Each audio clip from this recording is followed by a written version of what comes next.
2 Timóteo, capítulo 4, versículo 6. Quanto a mim, já estou sendo derramado como libação, e o tempo da minha partida está próximo. Combati o bom combate, acabei a carreira e guardei a fé. Desde agora a coroa da justiça me está guardada, a qual o Senhor, o justo juiz, me dará naquele dia. E não somente a mim, mas também a todos os que amarem a sua vinda. 1 Timóteo, capítulo 6, verso 12. Combate o bom combate da fé. Toma posse da vida eterna, para a qual também foste chamado, tendo já feito boa confissão diante de muitas testemunhas. 1 Coríntios, capítulo 9, verso 24. Não sabeis vós que os que correm no estádio, todos na verdade correm, mas um só leva o prêmio? Correi de tal maneira que o alcanceis. Todo aquele que luta, em tudo se domina.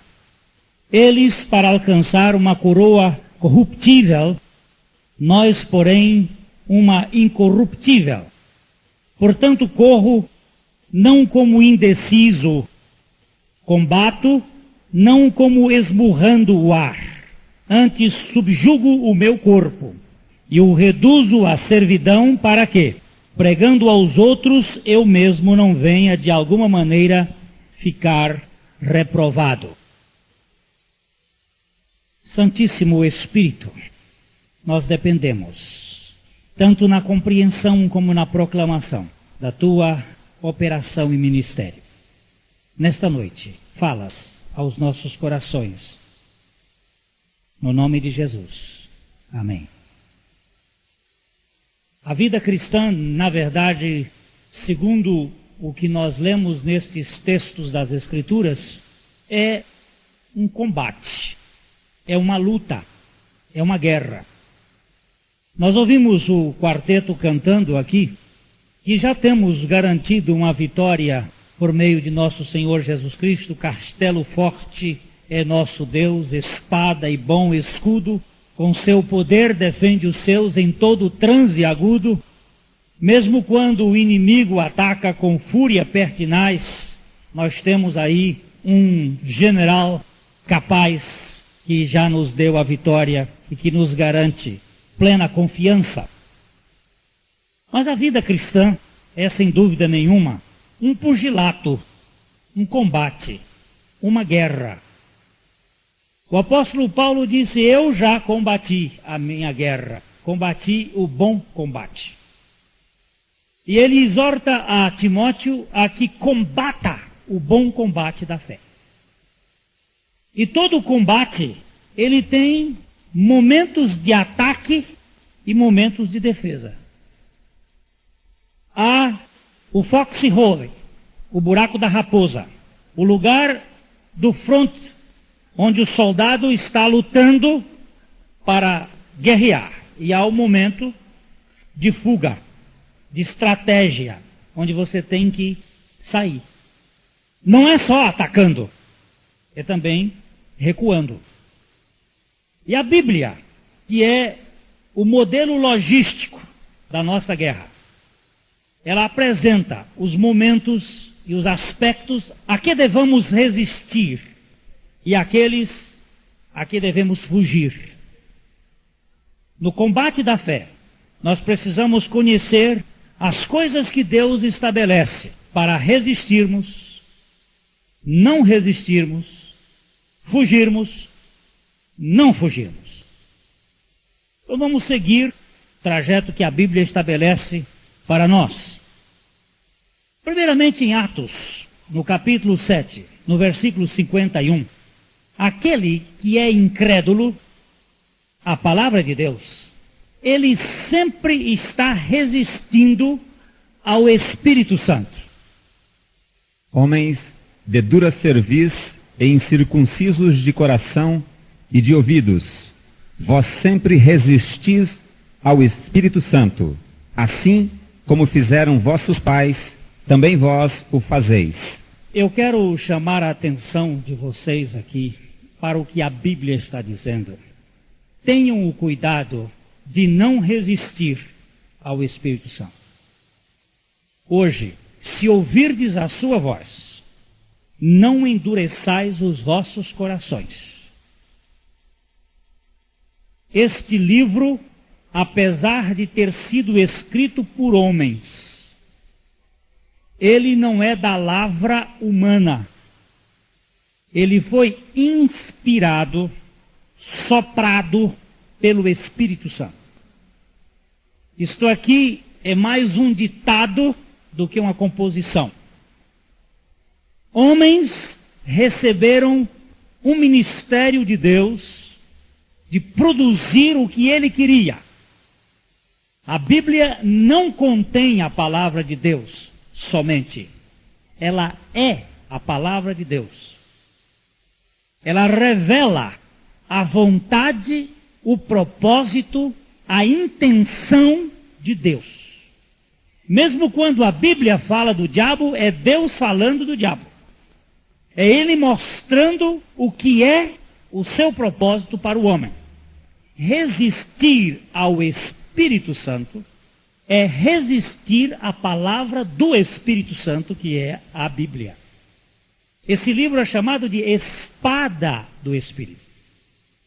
Todas as vezes que uma pessoa opta em ouvir a palavra do homem em detrimento da palavra de Deus, ele está resistindo o Espírito Santo.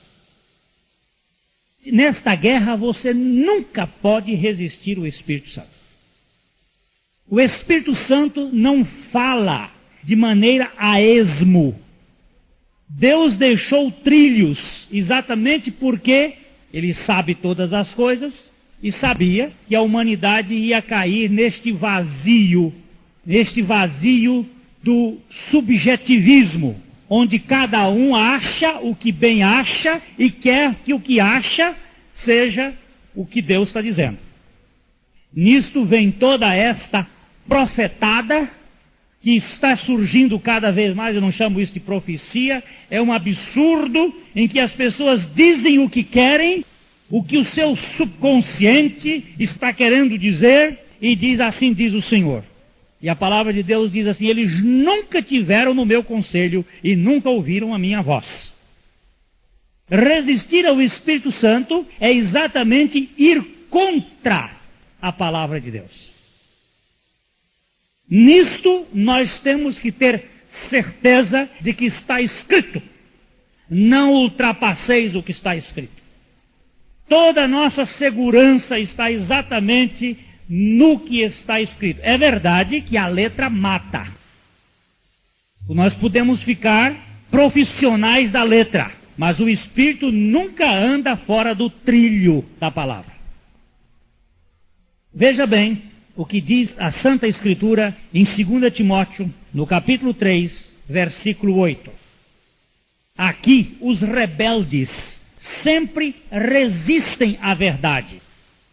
Nesse tipo de pregação que nós estamos andando aqui, os afeitos, afissurados ao sentimentalismo, logo começam a levantar uma série de questões.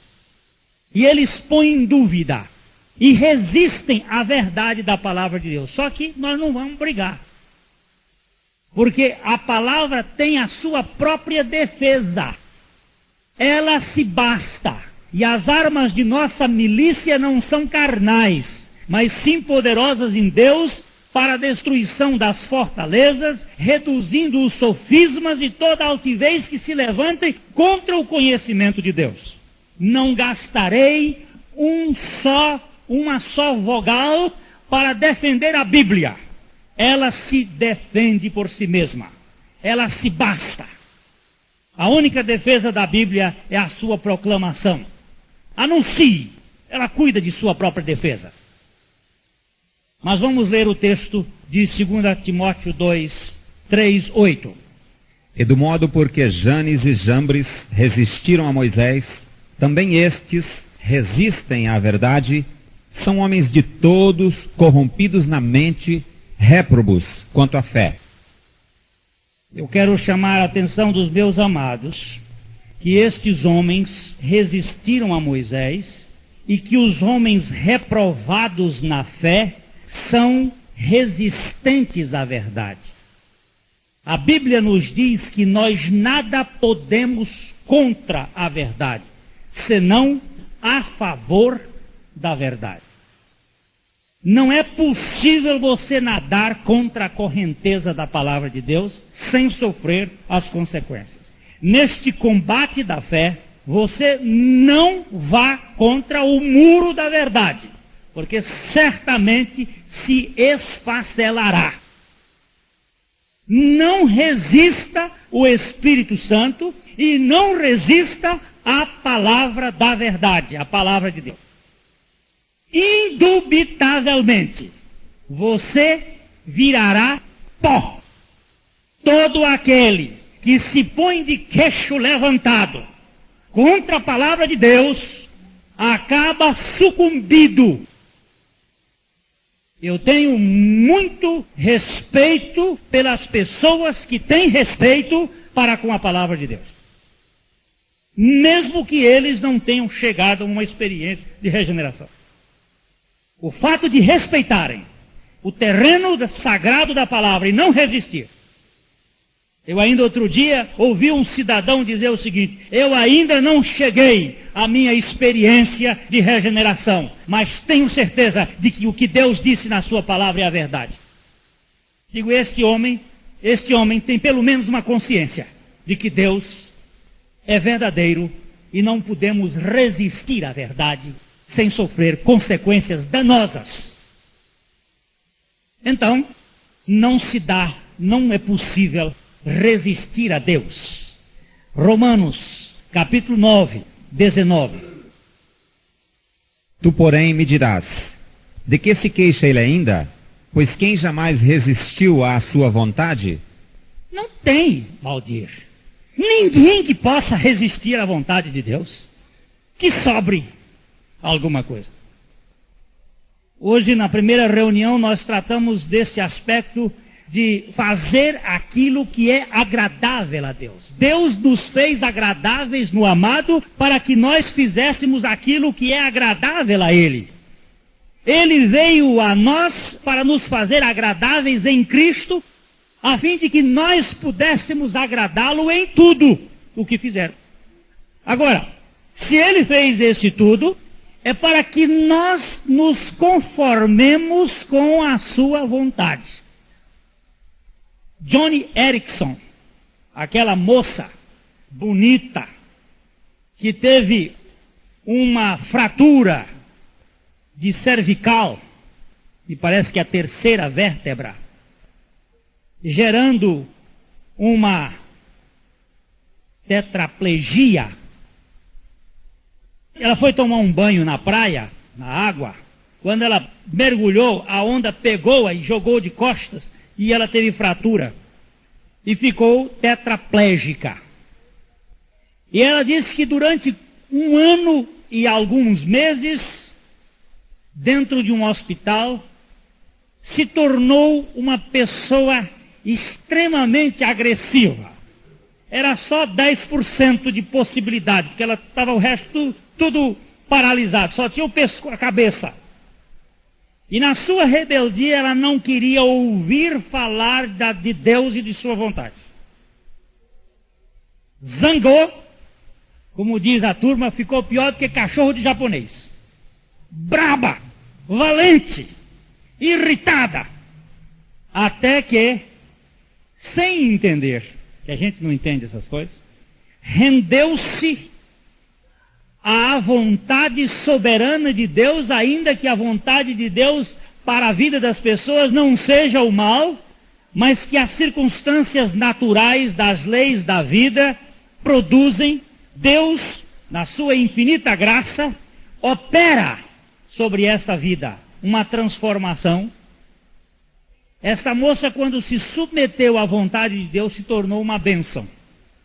Pastor Jessé Murphy me disse que andou com ela em Los Angeles, ela dirigindo carro, tetraplégica dirigindo o carro, Ela não faz esse movimento, mas ela consegue levantar a mão até uma posição onde digita numa espécie de computador o carro, e o carro manobra com aqueles botões. E ela pinta quadros com a boca. E termina a pintura do quadro e assina. O nome dela é Joni Eareckson. Então deveria ser J-E, mas ela assina P-P-L, que significa Praise the Lord. Louvado seja o Senhor. É conformar-se com a vontade de Deus, ainda que não seja a nossa vontade. Quem pode resistir à sua vontade? E alguém um dia disse, às vezes quando uma pessoa não quer entender o amor de Deus, Deus permite que esta pessoa vá até as últimas consequências para conhecer o seu amor na fornalha. E aí onde o povo diz que Deus, quando não chama pelo amor, chama pela dor. Não é a dor que Ele quer para você, é o amor. Mas quem pode resistir à sua vontade? John Newton disse, quando minha mãe me entregou a Deus, eu não sabia a quem Ele havia me entregue. E eu pude resistir até o ponto máximo, quando Deus me apanhou numa tempestade de navio e me fez olhar para Ele. E aquele homem apanhado numa casca de coco de um navio que revolvia num oceaninho que Deus criou. Porque se a Terra é este planetinha dentro deste universão de Deus, o oceaninho que a gente conhece que é 2/3 da superfície da Terra, do globo terrestre é água, este oceaninho ainda é nada diante da grandiosidade de um Deus absoluto, mas que faz um homem estremecer. Quem pode resistir à vontade de Deus? Será um profeta rebelde que nem que seja para virar vomitório de peixe.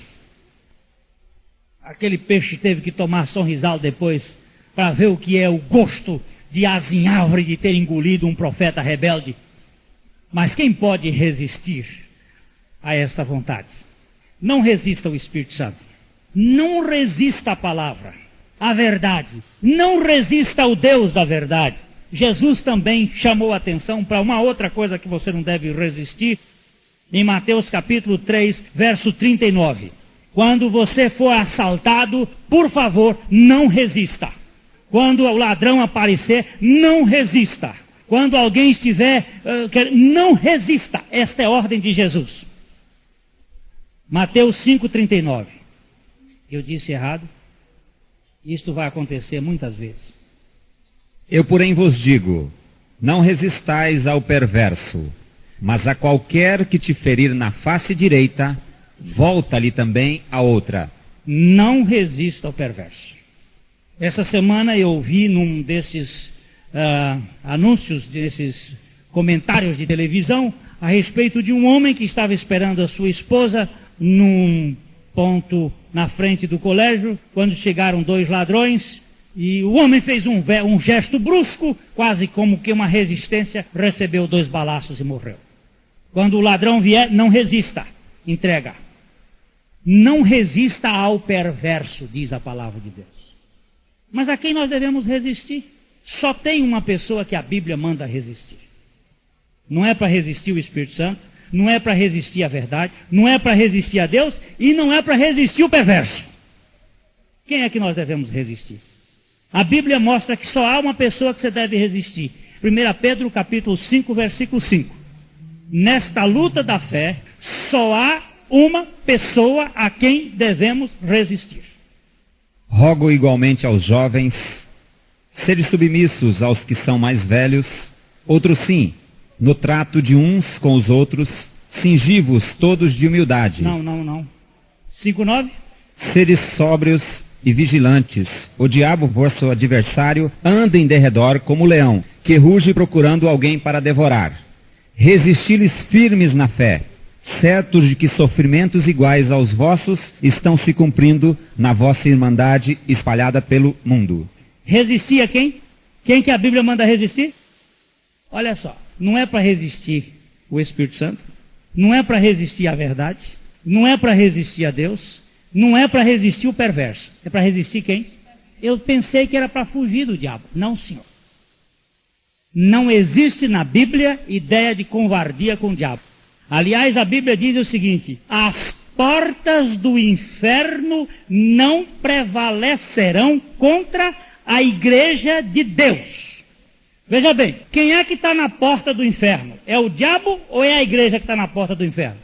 Você prestou atenção? As portas do inferno não resistirão a ela.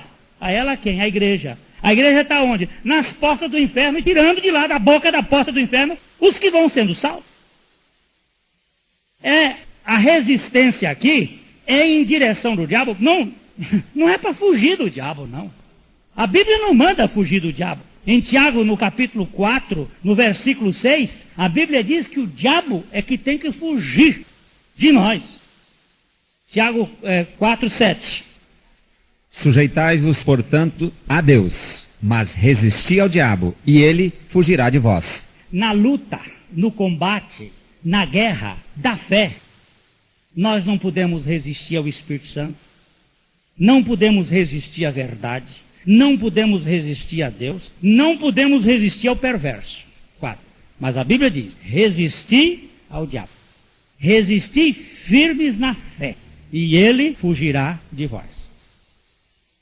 Eu me recordo daquele dia quando aquele moço chegou ao pastor Abuchaim e disse: pastor Abuchaim, eu estou tendo alucinações, ataques terríveis do diabo. Ele vem frontalmente me atacar. O pastor Abuchaim olhou para ele e disse: meu filho, você tem certeza do seu novo nascimento?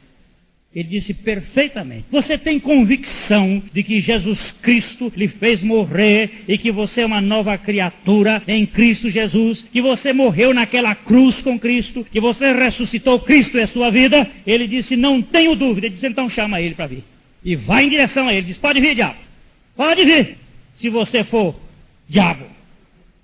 Resistir. Agora eu estou vendo aqui um mundo de gente que quando vê falar em obra de macumbaria, obra de não sei o que, de voodoo, este cara que veio no Brasil agora, dos voodoos, como é que chama? Mick Jagger, teme a situação. Não é para ter medo. O diabo, a Bíblia disse que não é para ter medo, é para temer a Deus, é para resistir o diabo. É para fazê-lo correr. Quem vai correr é você, não sou eu. Eu vou lhes contar uma experiência. Eu fui formado por um seminário que não cria em possessão demoníaca. E eu também estudei na psicologia que isso não existe. Vim para cá, para Londrina. Não tinha experiência com Deus. Depois o Senhor teve misericórdia de mim e me regenerou. Mas eu, ignorante das Escrituras. Um dia, chegam duas moças no meu escritório. Uma delas começou a conversar comigo e disse: eu tenho uns espetos no meu corpo. Meu corpo fica cheio de espeto. Eu sinto como se tivesse umas agulhas por dentro de mim. E eu fiz um tratamento num hospital psiquiátrico aqui da cidade, e o médico me disse que eu não tenho nada, que eu tenho é piti.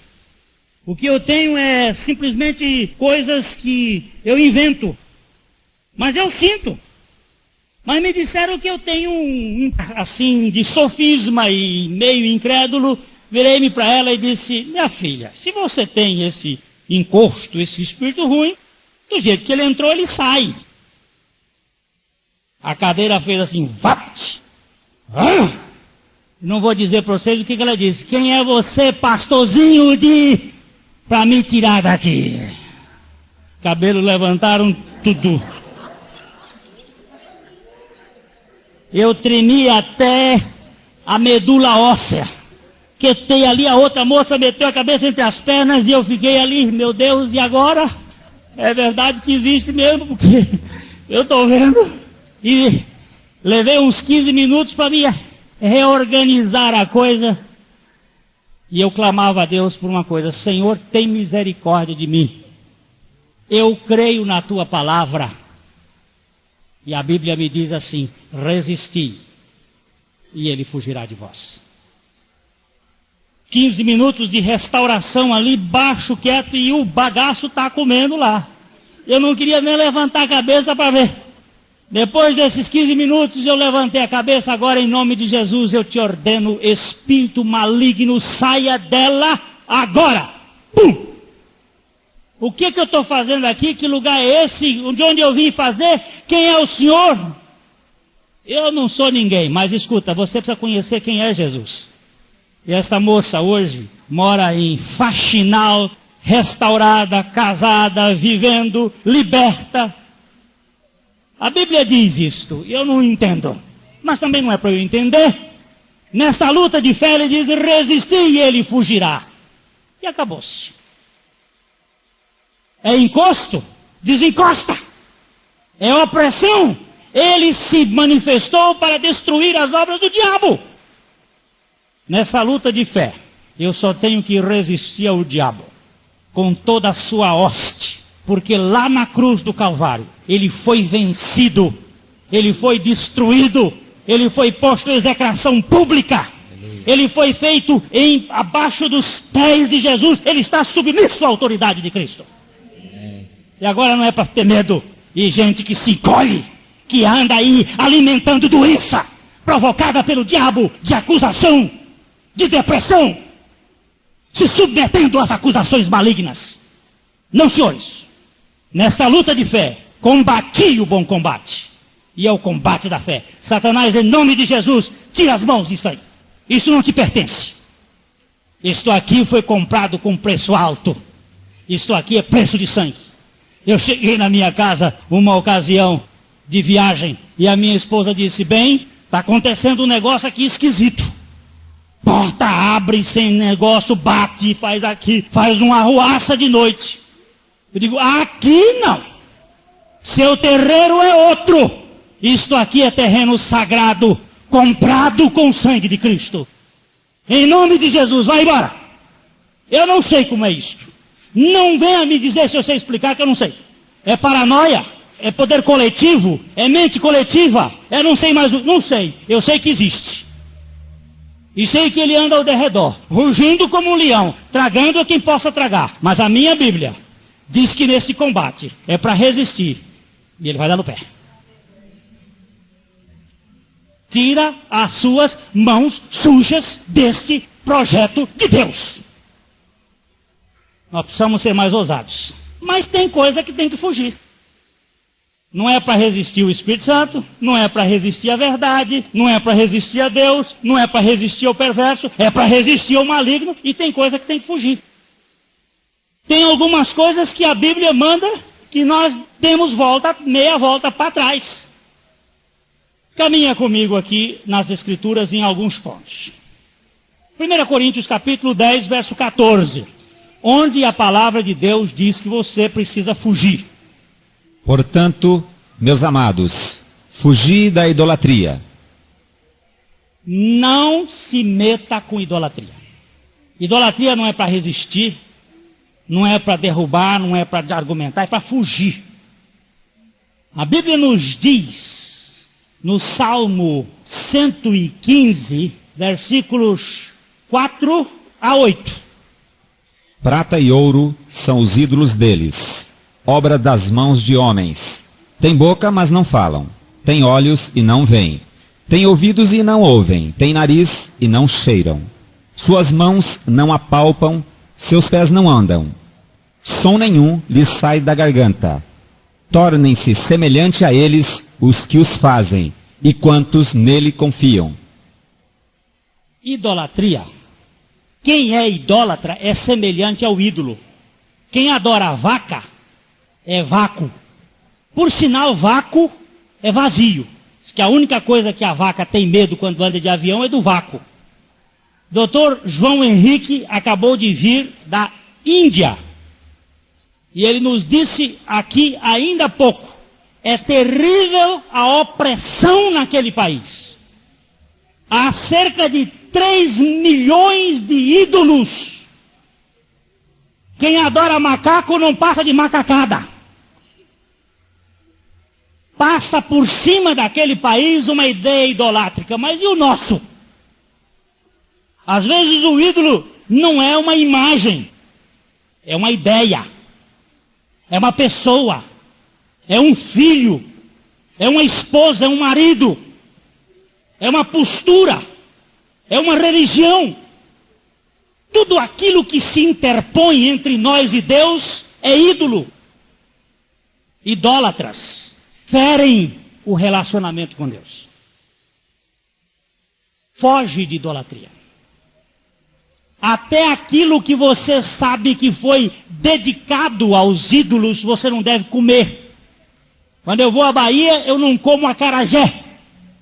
Esse acarajé é feito de rua, a não ser que seja feito numa casa, sem dedicação aos Exus. Não como. Mas é bobagem. A Bíblia me diz que por causa da consciência dos outros, não a minha, mas dos outros, não coma as coisas sacrificadas aos ídolos. De modo nenhum.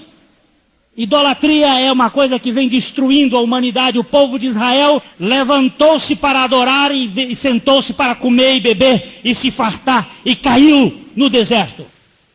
Milhares de pessoas da idolatria. A idolatria está matando o mundo. Tem hoje gente que faz adoração, aqueles bonequinhos, como é que chama aqueles trocinhos? Hein? Gnomos. Tem uns gnominhos inomináveis de gente ali fazendo bênção para aquilo. Eu me lembro que lá na casa da Samá tinha um bichinho que veio lá daqueles negócios lá. Eu fiquei implicado com ele até o dia que ela acabou com aquele troço. Um bonequinho daquele com aquela carinha de não sei de quê. Numa outra casa aqui eu cheguei lá, eu digo, gente, para que é isso? E tinha que botar maçã para ele vir comer. E maçã pode ter rejeitado tudo. Pedra, cristal, pirâmide.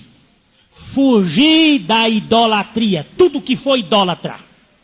Pastor, padre, idolatrando o pastor, cruz credo, corre dele. Idolatrando coisas, corre. Fugir da idolatria. Aqui não é para resistir, não, é para fugir. Cheirou a idolatria, vira as costas e vai embora. Dá o carreiraço. Tem outra coisa que é para fugir. 1 Coríntios capítulo 6, versos 17 e 18. Mas aquele que une ao Senhor é um espírito com ele. Fugir da impureza. Qualquer outro pecado que uma pessoa cometer é fora do corpo, mas aquele que pratica a imoralidade peca contra o próprio corpo. A Bíblia está dizendo para fugir da prostituição. Diz uma outra versão que usa a palavra impureza. Mas Glenn, o mundo mudou. Mudou não. Mudaram os conceitos dos desavergonhados, dos que corrompem os costumes. Mas a palavra de Deus está dizendo fugir da imoralidade, se você quiser ser sadio. Está bem que apareceu a AIDS aí agora. E apareceu a bola. É bola? É bola. O ebola é pior do que o da AIDS. O da AIDS é número 2, o ebola é número 4. Na intoxicação do mundo, o povo está com muito medo do ebola. E é lá dos macacos, lá da África. Mas esse aí pega no ar. Daqui para frente o negócio vai esquentar. Mas no ebola, rebola muita gente aí com a AIDS. Ninguém está vendo nada. O doutor Drauzio Varela, outro dia disse assim, quando é que vai acabar, quando é que as pessoas vão acreditar na campanha da AIDS? Eles, quando morrer, muita gente, tem que morrer mesmo, porque eles não acreditam, só acreditam morrendo. Então tem que morrer, morre. Já que não quer acreditar, tem que morrer. Não, mas o prazer é bom, ir lá no motel. A Bíblia está dizendo fugir da prostituição. Quem se une ao Senhor é um espírito com ele, mas quem se une à meretriz, à prostituta, e não vem para cá que não é só por dinheiro não. Relação sem dinheiro é prostituição. Fora dos padrões de Deus é prostituição. Mas eu amo, mentira que você não ama. Se amar, se casava. Obedeci o que Deus está mandando. É prostituição. Fugir disso. Fugir. Não é para ficar dizendo, é para fugir. Fazer como José. Você fica com a capa e eu vou me embora. Nem que eu fique considerado capado. Mas vou me embora. É tronco. É bobo. É trouxa. Vai para masmorra, vai, mas depois Deus bota lá no trono. Fugir. Tem uma terceira coisa para fugir. São 5. Segunda a Timóteo, capítulo 2, versículo 22. Foge outro sim das paixões da mocidade. Segue a justiça, a fé, o amor e a paz, com os que de coração puro invoca o Senhor. Olha, fugir das paixões da mocidade. A mocidade é cheia de paixão. Mas isso é bobagem. Não é bobagem, não. É Deus mandando, que é o combate da fé. É para quem quer combater. Não é para quem não quer, não. Não finja, vai viver sua vida de pecado com toda a consciência. Assuma que você não quer ser uma nova criatura e vai viver mesmo o pecado desbragadamente. Viva, chafurde-se, aproveite. Eu ri muito outro dia quando ia para Cascavel, numa mensagem do pastor Abuchaim, que ele disse que o crente mequetrefe, este religioso que vive dentro da igreja e vive no mundo, esse daí vai sofrer 2 vezes. Quando ele chegar lá no inferno, ele vai encontrar o outro impião, e o impião disse: rapaz, você veio parar aqui? Ele disse: pois é, eu sofri lá porque eu não pude fazer tudo o que eu queria como você fez, e vou sofrer aqui agora porque não tem jeito. Eu digo: é verdade, é uma situação desgraçada, esse que não tem consciência de aceitar integralmente sua morte com Cristo e viver para a vida dele, porque sofre aqui na terra privado, tem vontade de ser um pecador autêntico, mas tem medo. Vai viver! Pega esse carnaval agora que está na época, vá, dance, vire a franga, se desgrace, vá fazer tudo que você tem desejo, vá logo, não finja, viva, e vá para o inferno satisfeito. Vai se contentar com o diabo, sentar na mesa com ele, bater o papo com ele, daquele papo de fogo, mas vá, não seja hipócrita, não seja autêntico, viva o pecado na sua intensidade. Agora, se você quer o combate da fé, fuja. Quantas vezes eu fui pressionado na tentação sexual, e eu gritava: Senhor, tem misericórdia de mim. E certamente serei daqui para frente, porque tentação não vem uma vez, mas o Deus que se fez homem para entender os homens nas suas tentações, e poder atender aos que são tentados, e poder socorrer na hora da tentação. Esse Deus é viável, e ele diz: foge. Se tem aqui um negócio chamado barra de saia, foge. Ou é barra de calça para você que é mulher, foge. Foge de mulher e de homem. Não começou a namorar, não passa a mão que sobe logo. Não brinque com natureza. Quer que seja mais explícito? Eu vou ser. Não brinque, que a coisa não é para brincar. Porque depois que pega fogo, não há bombeiro no mundo que apague. A Bíblia está dizendo: foge. Glenn, você é ultrapassado, você é um quadrado. Eu sou quadrado mesmo, quadrado não rola. Medíocre, pode ser medíocre, mas eu quero ficar no combate da fé, no ponto de vista de Deus. Eu sei que isto é uma coisa anacrônica, é fora de moda, eu sei que é, mas eu quero ficar com o que Deus pensa. O que Deus pensa para mim, ainda que eu seja o mais fraco de todos vocês. Senhor, tem misericórdia de mim, me guarda. Porque a tentação é forte, mas o Senhor é mais forte que a tentação. Fugi uma quarta coisa aqui que a Bíblia me chama a atenção, que é 1 Timóteo capítulo 6, verso 9 a 11. Esse negócio aqui é outro tremendo, é a barra do ouro. Ora, os que querem ficar ricos caem em tentação e cilada, e em muitas concupiscências insensatas e perniciosas, as quais afogam os homens na ruína e perdição. Porque o amor do dinheiro é a raiz de todos os males, e alguns, nessa cobiça, se desviaram da fé, e a si mesmos se atormentaram com muitas dores.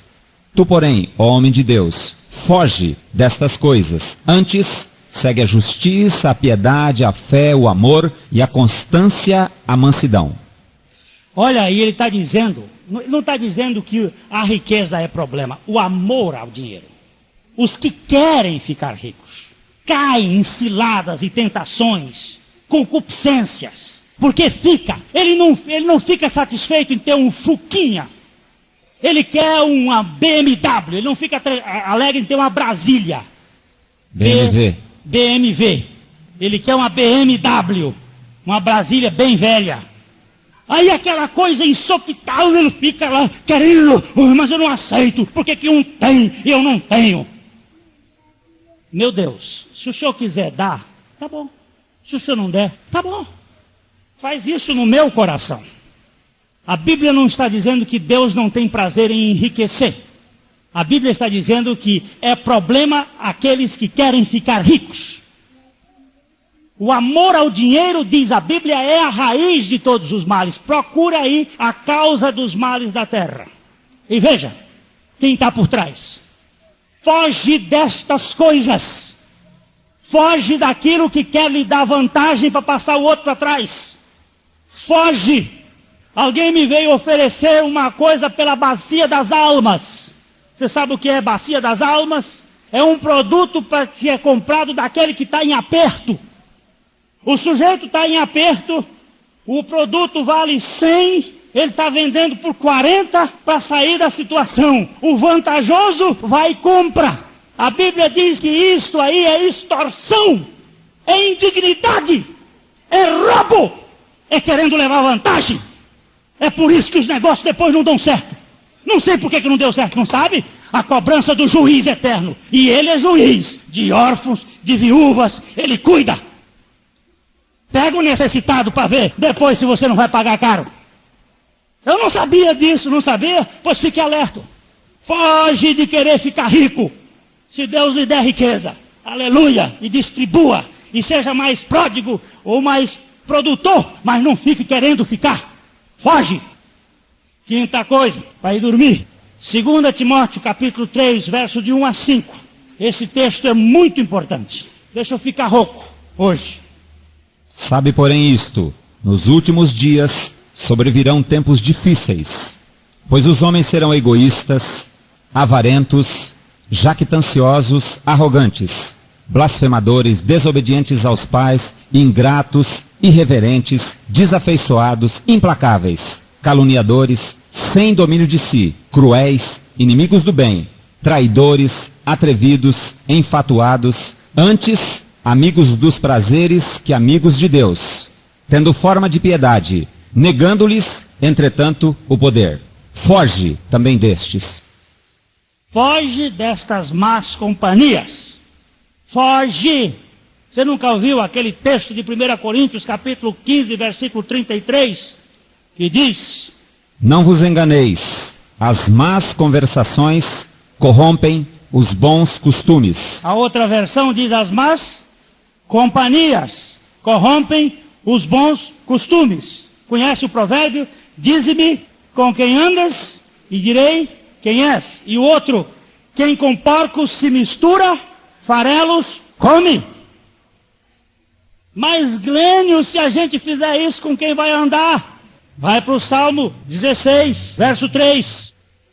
Quanto aos santos que há na terra, são eles os notáveis, nos quais tenho todo o meu prazer. Aleluia! Eu quero andar com santo. Quem com santo se mistura, santidade vai ter. Até a mulher incrédula é santificada no convívio do marido crente. E o marido incrédulo é santificado no convívio da mulher crente. Está escrito: senão os vossos filhos seriam imundos. Com quem você quer andar? Quem são os seus amigos? Ontem eu tive uma conversa preciosa com um querido, e ele disse: eu preciso mudar os meus amigos, porque os meus amigos são incrédulos, os meus amigos são blasfemos, os meus amigos são sujos. Com quem você está andando?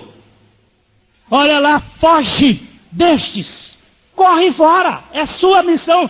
Se alguém está mexendo na casa de maribondo, você acha que eu vou ficar aqui olhando? Eu vou correr. O Valdir entrou na casa dele outro dia lá no telhado. Quando ele chegou lá para fazer um concerto na calha, ele encontrou uma casa de maribondo. Ele voltou de costa do jeito que entrou. Voltou. Aí de retro. Se eu vou querer andar com más companhias, a Bíblia está dizendo: foge da idolatria. Foge da imoralidade, das paixões da mocidade. Foge do desejo de ficar rico, do dinheiro fácil. Foge das companhias ímpias e hipócritas. Foge. Há uma luta. Paulo combateu. Ele disse: eu combati o bom combate. Acabei a carreira e guardei a fé. De um lado, eu tive que resistir o meu único inimigo, Satanás. Do outro lado, eu tive que fugir de muitas coisas. Não é covardia fugir dessas coisas. É sabedoria. E é sabedoria de Deus. Senhor, faze-me fugir o que eu tenho que fugir. E resistir a quem eu tenho que resistir. Na confiança do Senhor. Porque aí estarei sabendo que estou combatendo o bom combate da fé. Acabando a carreira e guardando a fé. Porque a coroa da justiça me está reservada.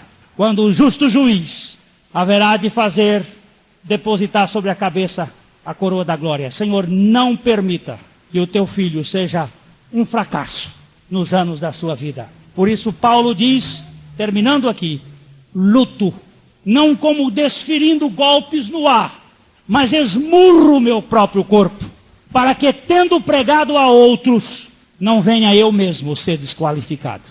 Senhor, dá a cada um de nós a seriedade para combatermos a luta que temos que combater como cristãos, na firmeza da nossa fé. Amém.